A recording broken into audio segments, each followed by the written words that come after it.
विषय की स्पष्टता, विषय का उद्देश्य, यहाँ से हमने अपने 5 दिवसीय कोर्स जो कर्म नियम और पुनर्भव है, जन्म पुनर्जन्म है, इस विषय की हमने शुरुआत की थी। तो किसी भी विषय की जब हम शुरुआत करते हैं तो उस विषय की शुरुआत के भीतर और प्रक्रिया में और बाद में ये सभी साथ में दिन प्रतिदिन या समय से हम जैसे जैसे आगे आए हैं, 25 से 26, 26 से 27, 28, 29 और आज 30 तारीख है। तो 30 तारीख तक आने तक हमने देखा है कि जो हमने 25 तारीख को या 25 तारीख के पूर्व जो सोचा था, एक मन में हमने एक भाव निर्माण किया था जिसे हम योनिसो मनस्कार कहते हैं कि हमें इस विषय का अभ्यास करना है,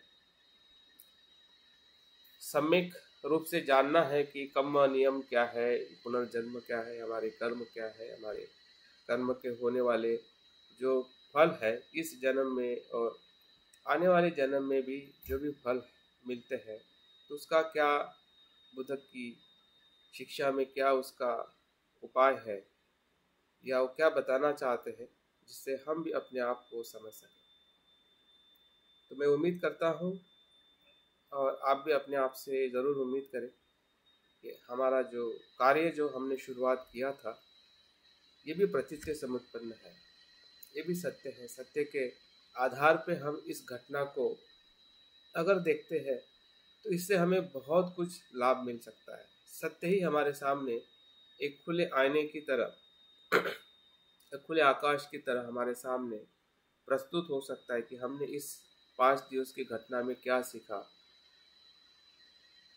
और ये घटना का जो आधार जो है क्या वो प्रतीत समुत्पन्न है, और जब प्रतीत समुत्पन्न है तो वहां पे मैं मेरा नहीं हो सकता है, वहां पे अहंकार नहीं हो सकता है, वहां पे सिर्फ प्रज्ञा, मैत्री और करुणा ही हो सकती है।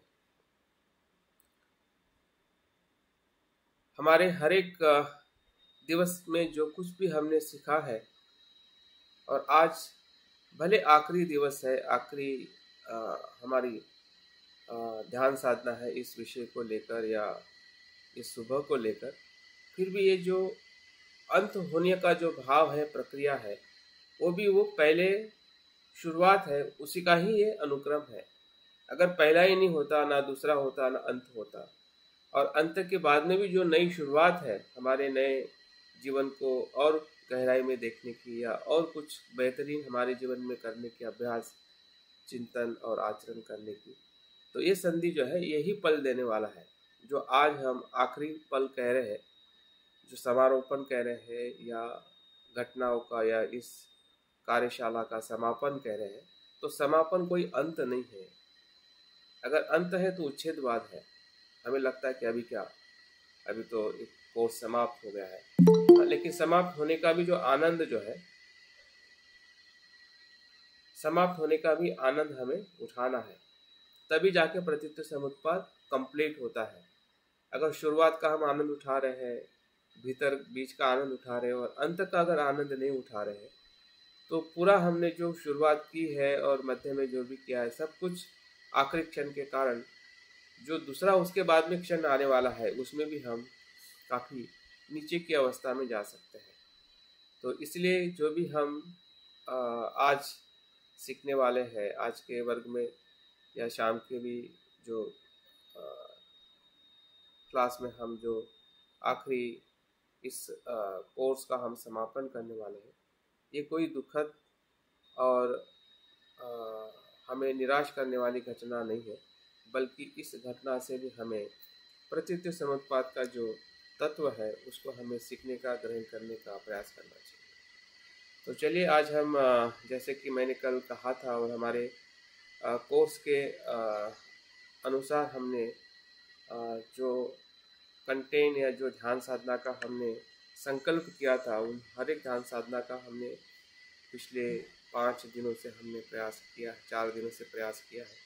और आज हम उसी प्रतीत समुत्पाद और पंचस्कंद, जो हमारे पंचस्कंद है, जैसे कि अभी मैंने एक वीडियो लगाया था कि अविद्या के आ, आ, निरोध से संस्कार का निरोध होता है। तो अविद्या का निरोध तभी होता है कि जब विराग उत्पन्न होता है, वैराग्य।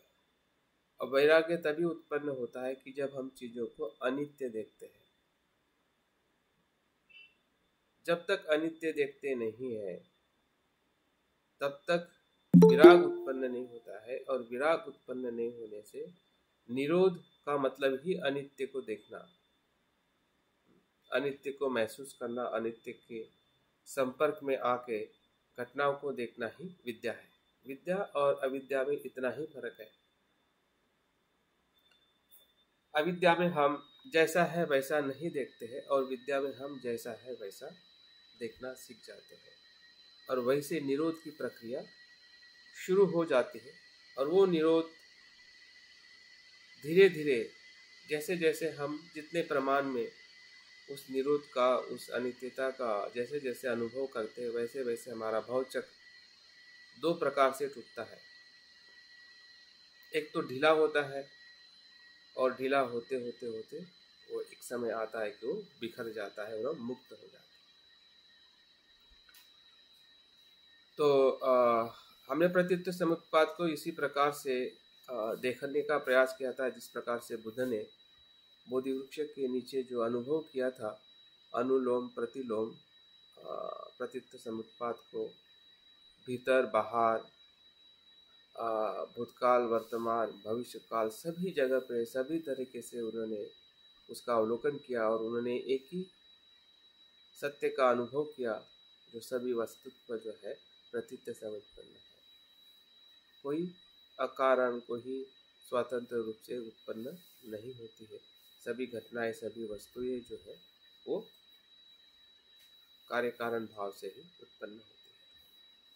तो सुनने में, समझने में ये सिद्धांत बहुत ही सरल लगता है, लेकिन उसका जब तक हम अनुभव नहीं करते हैं, और इसलिए वो कठिन लगता है। जब हम अनुभव करते रहते हैं तो वो कठिन नहीं है, क्योंकि वो तो स्वभाव है। हमारा स्वभाव हमारे लिए कठिन कैसे हो सकता है?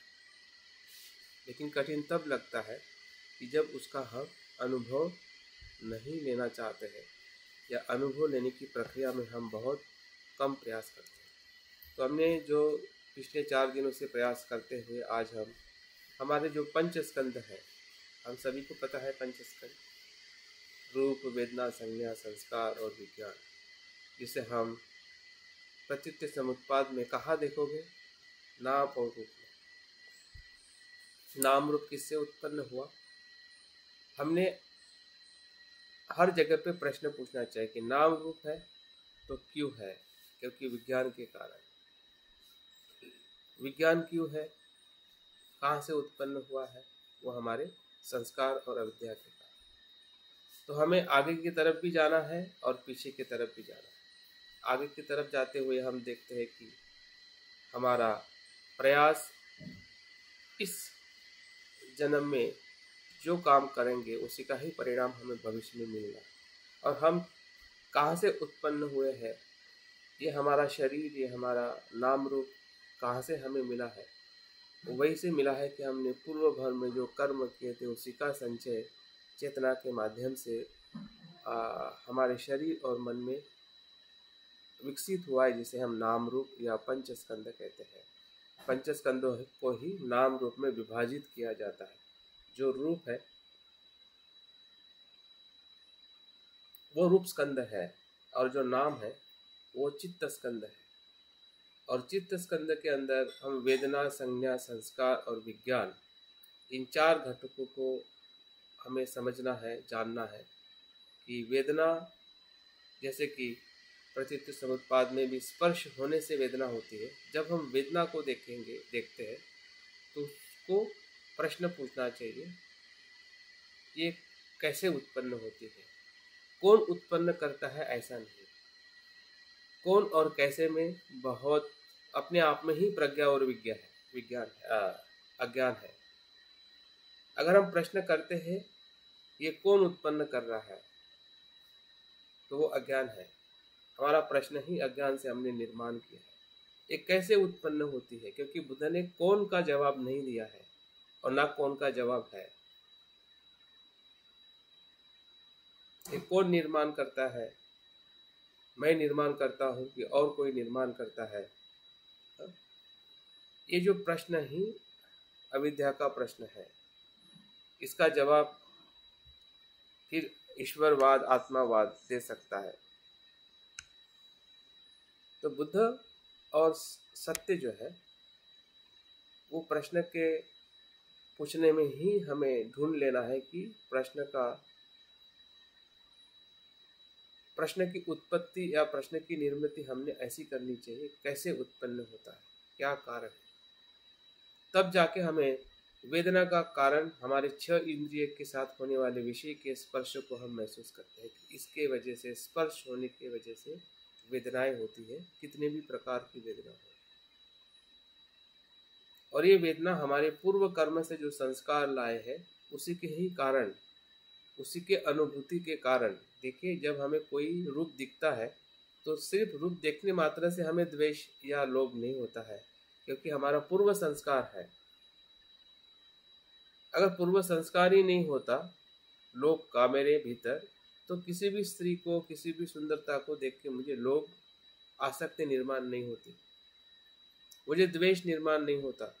अगर मुझ में द्वेष निर्माण हो रहा है, आसक्ति निर्माण हो रही किसी भी रूप और विषय को देख के, इसका मतलब ये है कि वो जो मेरे पूर्व कर्म से जो मेरे भीतर वेदनाएं जो है वो कर्म का परिणाम है। वेदना तो होना ही है, द्वेष आना ही है, लोभ आना ही है। और कुशल वेदना भी होती है, जैसे अकुशल वेदनाएं होती है, जैसे कि लोभ द्वेष की, वैसे ही अलोभ अद्वेष की भी वेदना होती है। हमें कुशल अनुभव भी होने लगता है। बुद्ध को देख के हमें श्रद्धा निर्माण होती है, शब्दों के सुनकर हमें धर्म का अनुभव निर्माण होता है। तो वो वेदना जो हमारे चित्त में निर्माण होती है, तो उसके पीछे जो कुछ भी पूर्व शक्ति है या पूर्व जो संस्कार जो है, या जिसे हम बीज कहते हैं या कारण हेतु कहते हैं, लोभ द्वेष मोह जो हेतु है, अलोभ अद्वेष और जो अमोह जो हेतु है, उसी हेतु के कारण, उसी के प्रत्यय के कारण ही हम सभी वेदनाओं का अनुभव करते हैं, जिसे हम वेदना कहते हैं। तो इस प्रकार से जब हम पंचस्कंद को देखते हैं या अभी हम इस ध्यान में देखेंगे, तो हमारा जो प्रतीत समुत्पाद को देखने का जो प्रत्यक्ष अनुभव है इसी शरीर और मन में, जिसे हम नाम और रूप कहते हैं, और उसमें जो कुछ भी पंच घटक है या पंच तत्व है, उसको हम देखने का, समझने का और अवलोकन करते हुए सही तरीके से जो देखने का, विचार करने की जो हमारी मन की दिशा है, डायरेक्शन बहुत इम्पोर्टेंट है। अगर आप सही डायरेक्शन से पूछ रहे हैं, जा रहे हैं, तो वहाँ पे हमें धम्म ही धम्म मिलेगा, सत्य ही सत्य मिलेगा। भले वो सत्य काफ़ी हमें परेशान करने वाला है, कांटे हो, हमें द्वेष भी दिखाई देगा, लेकिन द्वेष दिखने से भी वो हमें परेशान नहीं करेगा, क्योंकि हम जान लेंगे कि द्वेष है, यही मैं देख पा रहा हूँ, ये द्वेष है, लेकिन अनित्य है। बुद्ध ने इसी ही दृष्टि से सभी मार्ग पर विजय प्राप्त की। उनको भी ऐसा ही होता होगा या हुआ था, जिसे मार विजय में देखते हैं। तो हमारे भीतर भी मार है, हमारे भीतर भी क्लेश है, वो तो रास्ते में है ही, भीतर है ही। तो और डराएंगे भी, डरावनी भी है, इसलिए तो उसको मार कहते हैं। डराएंगे नहीं ऐसा नहीं है, डरावने नहीं है ऐसा नहीं है, डरावने हैं, क्योंकि वो अंधकार में उत्पन्न हो रहे हैं। जैसे हम उसको प्रकाश में देखेंगे तो उसकी शक्ति पूरी तरह से रूपांतरित हो जाएगी। मार भी फिर बुद्ध को मदद करते हैं। तो ये प्रत्युत्तर समुत्पाद को देखने का जो अनुभव है, जैसे कि हमने पहले के दो ध्यान साधना में अनुलोम और प्रतिलोम करके हमने देख लिया है, तो आज हम पंच स्कंदों को अवलोकन करते हुए प्रत्युत्तर समुत्पाद का हम अनुभव करने वाले हैं। तो ध्यान के लिए अपने शरीर को तैयार करें, बैठक ले लीजिए, थोड़ा शरीर का मसाज करें। यही हमारा रूप स्कंद है, जो हमें स्पर्श करने से हमें अनुभव हो रहा है भीतर से बाहर से कि ये थोड़ा कठिन भी है, कड़क है, जो हड्डियाँ है, भीतर बहने वाला जो रक्त जो है वो पानी है, जल के कारण है। जो उष्णता है हमारे भीतर, तापमान है वो तेज है, जो हम सांस ले रहे हैं, छोड़ रहे हैं, वायु है। यही पृथ्वी घटक है, यही आप घटक है, पानी घटक है, तेज घटक है और वायु घटक है। इसी को रूप कहते हैं। जो हमारा आकार है, जो शरीर है,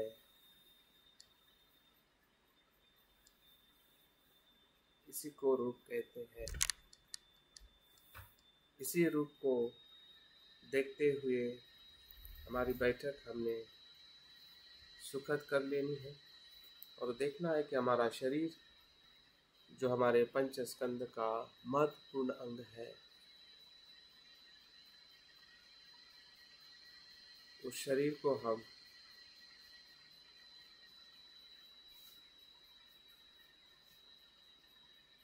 ध्यान के लिए, निर्वाण प्राप्त करने के लिए हम उसका सही उपयोग कर रहे हैं।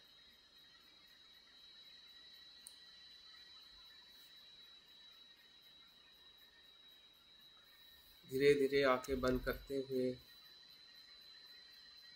फिर से शरीर का अवलोकन करें।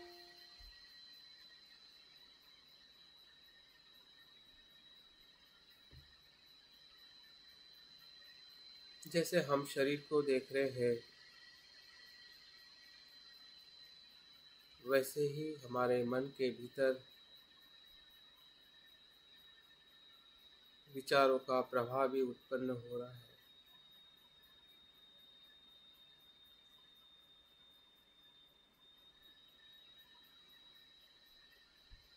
जो विचार आना,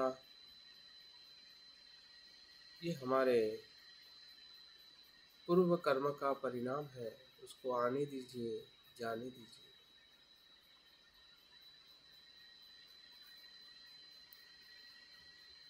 सिर्फ पहचानिए वो विचार कुशल है या कुशल, सुखद है या दुखद।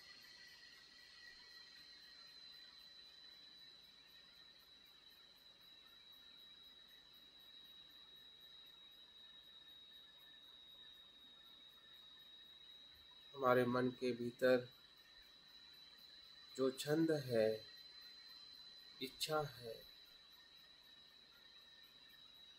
उत्साह है,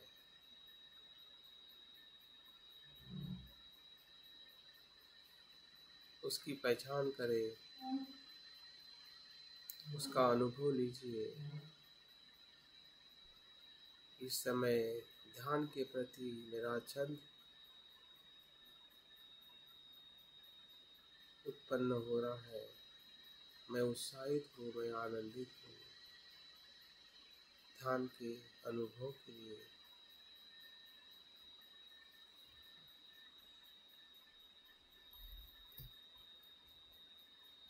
और यही उत्साह हमें संकल्प करने में मदद कर रहा है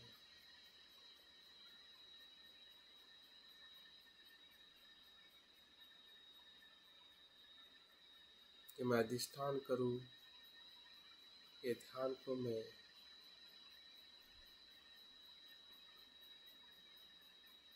अच्छी तरह से, कुशलता से करूं।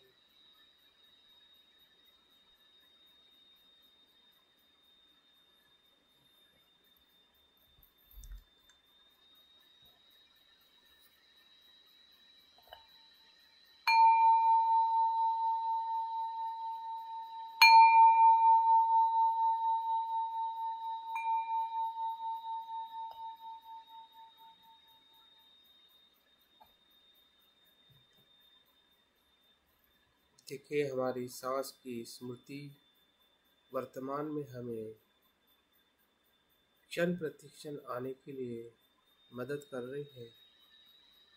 उस आधार पे हमारे चित्त को जागृति का अनुभव करें। सांस आ रही है, सांस जा रही है।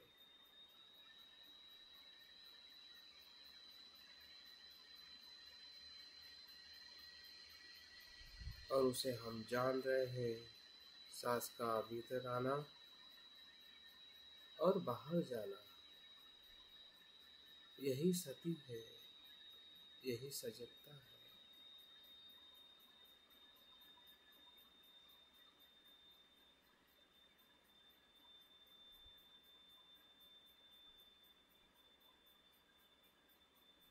हमारे मन में आने वाले जो कोई भी निवरण है, काम छंद हो, द्वेष हो या अन्य कोई भी,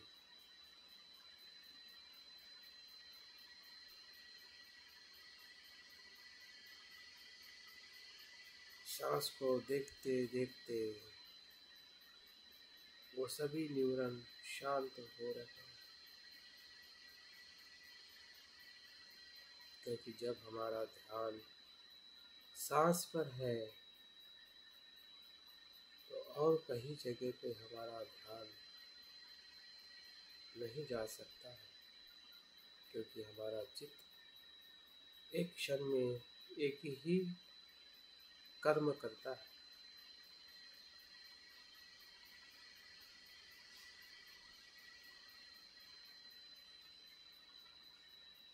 देखिए, क्षण प्रतिक्षण सांस के भीतर जाने को हम जान पा रहे हैं कि सांस भीतर जा रहा है और मैं जान रहा हूँ सांस भीतर जा रहा है। क्योंकि सांस ही हमारे शरीर का कर्म है।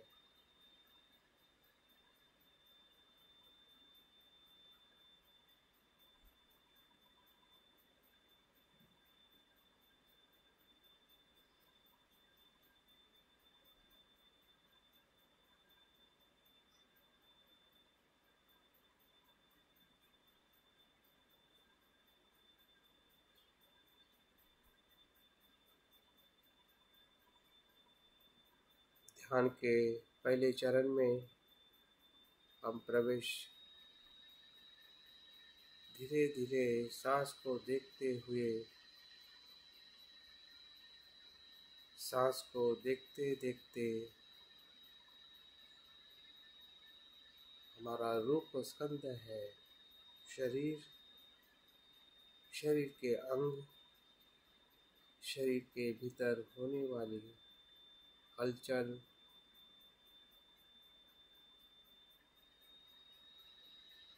हमारी सांसें, दिल की धड़कन,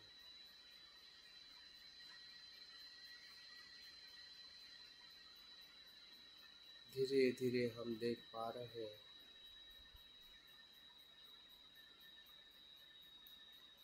ये शरीर है। जिस शरीर का अनुभव हो रहा है वो क्या है?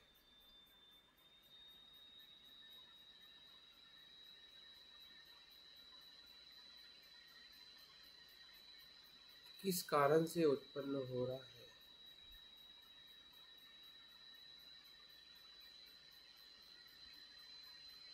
क्या प्रतीत सब उत्पन्न है? क्या ये नित्य है?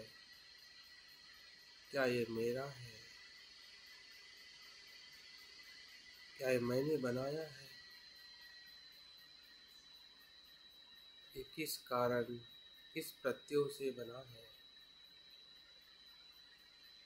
इसी की खोज करना है। प्रतीत सब उत्पन्न है।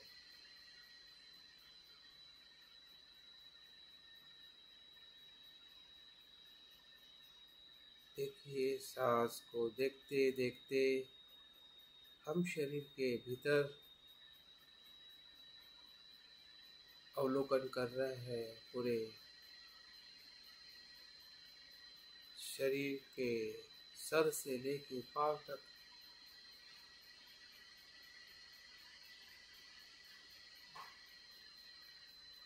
क्या ये अंग अलग अलग है?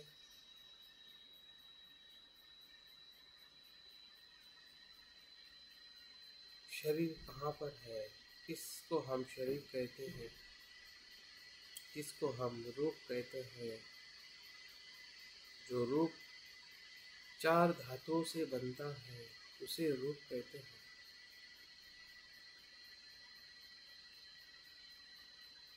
इसका मतलब रूप अनात्म है, एक वस्तु से नहीं बनता।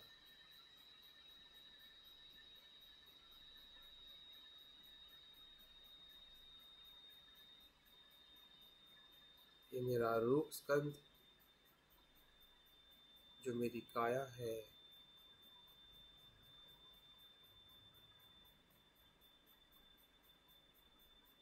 ये रूप स्कंध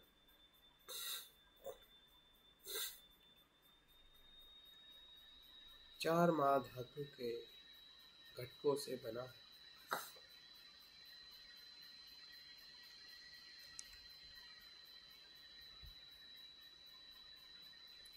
एक एक घटक का परीक्षण करें।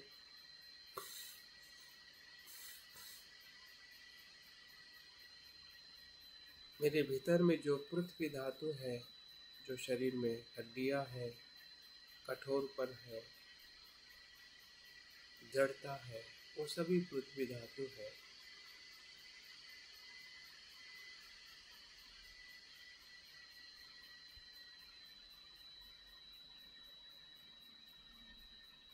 जो पानी है, रक्त है, वो आप धातु है।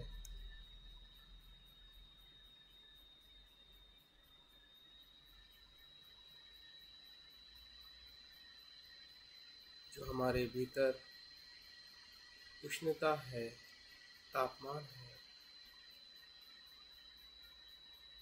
एक तेज धातु है।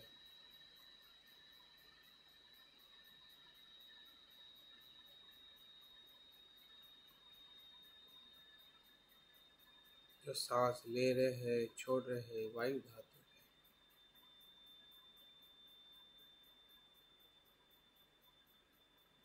जो पूरे शरीर में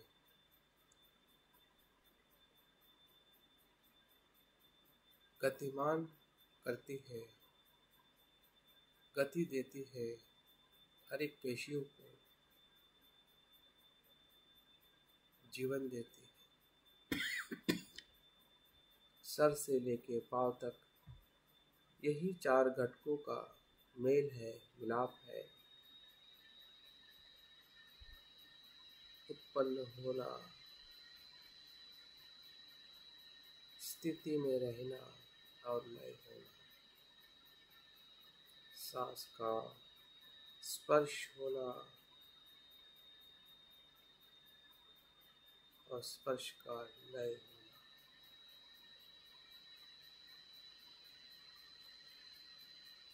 देखिए, पूरे शरीर को हम इन्हीं 4 घटकों से और इनके जो 4 गुण है, जड़ता,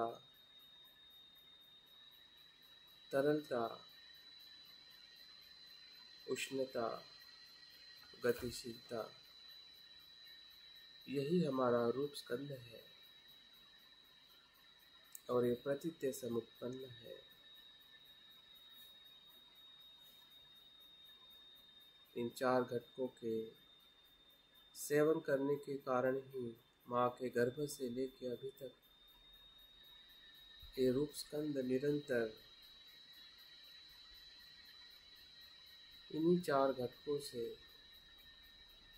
जो हम आहार के माध्यम से, पानी और हवा के माध्यम से, हम क्षण प्रति क्षण, ऐसा कोई क्षण नहीं है जिस क्षण में ये 4 घटक हमारे भीतर उत्पन्न नहीं होते, लय नहीं होते। ये निरंतर प्रक्रिया चलते आ रही है, क्योंकि यही रूप स्कंद का धर्म है, सत्य है। और उस सत्य को हम हमारे शरीर के भीतर हर एक पेशियों में, मस्तिष्क से लेकर पांव तक हर एक अंगों में, अंदर बाहर सभी जगह पे हम अनुभव करें।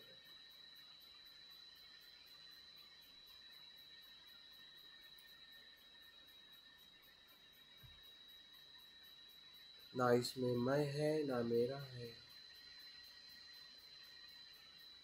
ना मैं अपने शरीर को बनाता हूँ, ना नियंत्रित कर सकता हूँ। ये सब कुछ प्रतीत्य समुत्पन्न है। यही उसका धर्म है, जो प्रत्यय से निर्माण होता है, और जो निर्माण होता है वो लय भी होता है। इसमें मैं मेरा क्या है? जो उत्पन्न होना ही मेरे नियंत्रण में नहीं है, तो लय होना भी। उससे मैं क्यों भयभीत हूँ?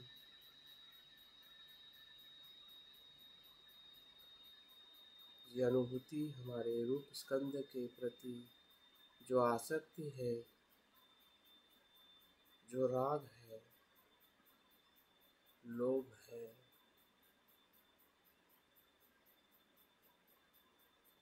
सभी को रूपांतरित करती है, इससे मुक्त करती है। जब हम रूप स्कंद को प्रतीत्य समुत्पन्न देखते हैं, रूप तो है लेकिन वो अनित्य है, शरीर तो है लेकिन वो अनात्म है। ना मैं हूँ, ना मेरा है, ना आत्मा है, ना नित्य है। यही धर्म है।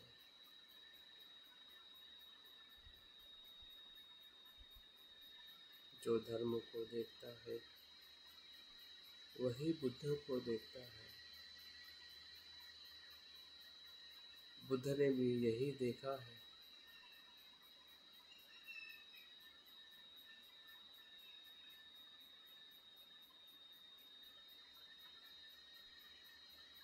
देखिए, हम जहाँ पर बैठे हैं वही हमारा वज्रासन है, वही हमारे लिए बुद्ध गया है, वही हमारे लिए बोधि वृक्ष है।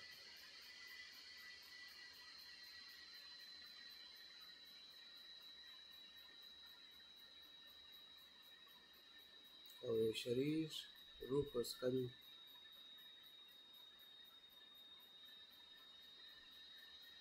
प्रतीत्य समुत्पाद से उसके शुद्ध प्रकाश को प्रकट कर रहा है कि मैं अनित्य हूँ, मैं अनात्म हूँ। अहंकार आसक्ति से मुक्त।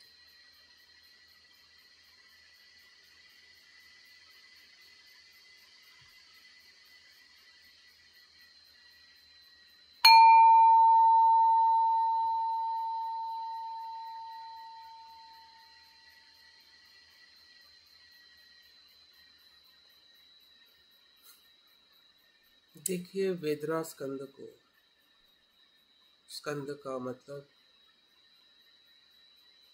संग्रह, वेदना के संग्रह को देखिए कि वेदना क्या है, कैसे उत्पन्न होती है और कितने प्रकार से वेदना हमारे इस काया पर,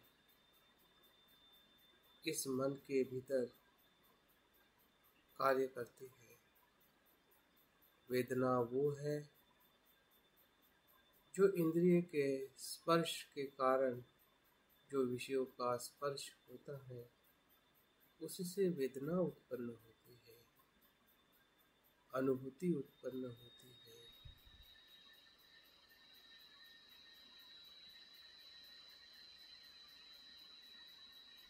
जो जिस विषय का स्पर्श इस क्षण में हो रहा है, जैसे कि हमारे शरीर पर हमारे कपड़ों का स्पर्श हो रहा है, जमीन का स्पर्श हो रहा है,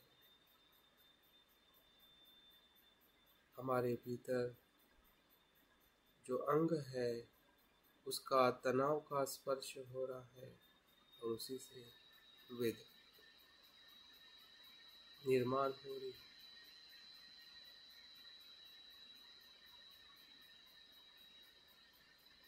जो वेदना सुखद भी है या कुछ दुखद। सुखद का मतलब हमें पसंद है, दुखद का मतलब जो पसंद नहीं है।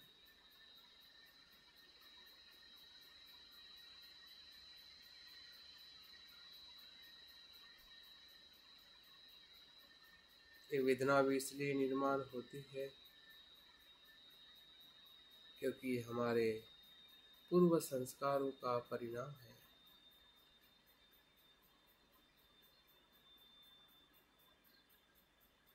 लोभ, द्वेष, मोह से जो हमने पूर्व कर्म किए हैं, उसी के कारण हमें ये रूप मिला है, 6 इंद्रिय मिले हैं, और इसी से जो विषयों का स्पर्श हो रहा है,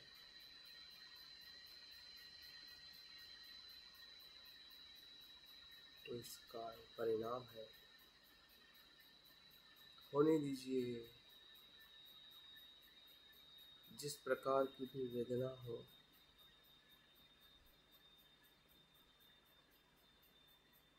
जैसे जैसे हम वेदना को देख रहे हैं, हमें अनुभव हो रहा है, क्षण में वेदना आती है और चली जाती है, उत्पन्न होती है और लय होती है।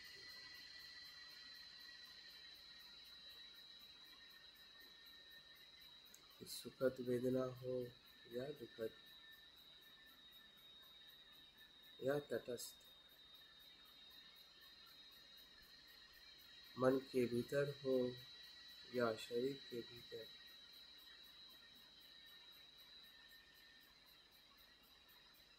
द्वेष का भाव हो या लोभ का भाव, ये भी हमारी वेदनाएं हैं।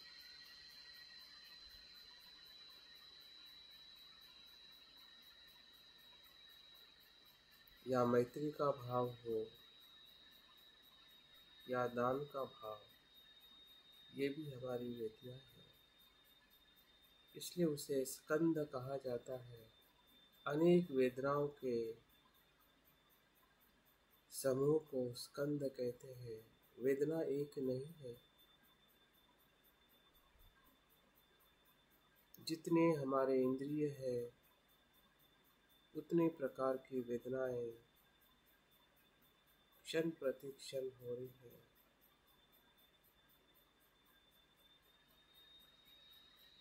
मन में आने वाले विचार, ये भी वेदना है।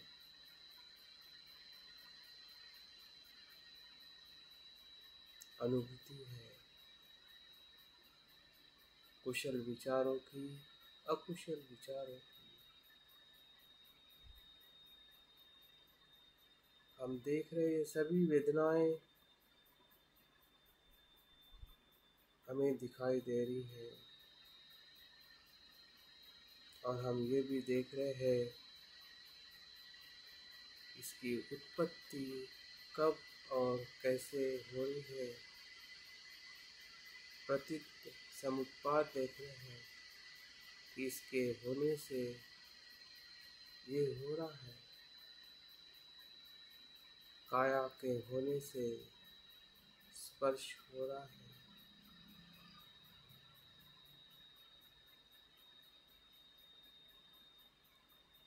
स्रोत होने से शब्दों का स्पर्श हो रहा है।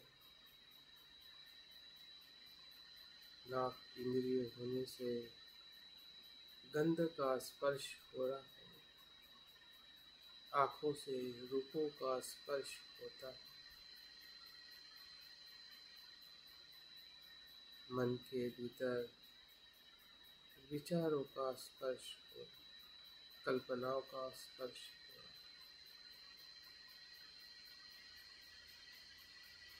एक एक वेदना को हम प्रतीत्य समुत्पन्न देख रहे हैं।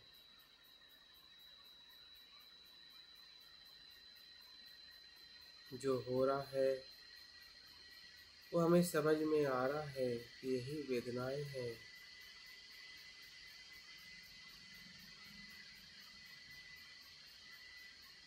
और वेदनाओं का होना ये मैं नहीं है, मेरा नहीं है, मेरे नियंत्रण में नहीं है, मेरा स्व नहीं है, ये मेरा अहंकार नहीं है। ये तो प्रतीत्य समुत्पाद है। अगर इसे हम मैं कहते हैं, मेरा कहते हैं, जबकि वो प्रतीत्य समुत्पाद है,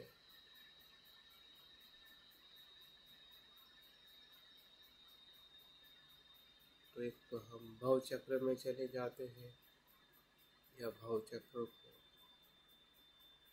तोड़ के विमुक्ति में आ जाते हैं।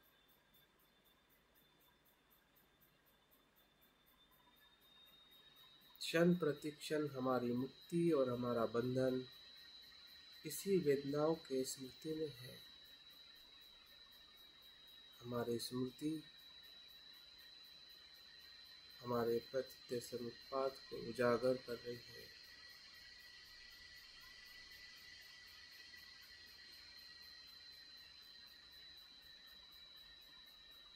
कुछ न कुछ तो हमें जरूर दिख रहा है। वेदनाओं के स्कंधों को हम उत्पन्न होते हुए भी देख रहे हैं और लय होते हुए भी देख रहे हैं। और इसी निरंतर चलने वाली प्रक्रिया का ना करता है, ना नित्य है, ना आत्मा है, ना अहंकार है।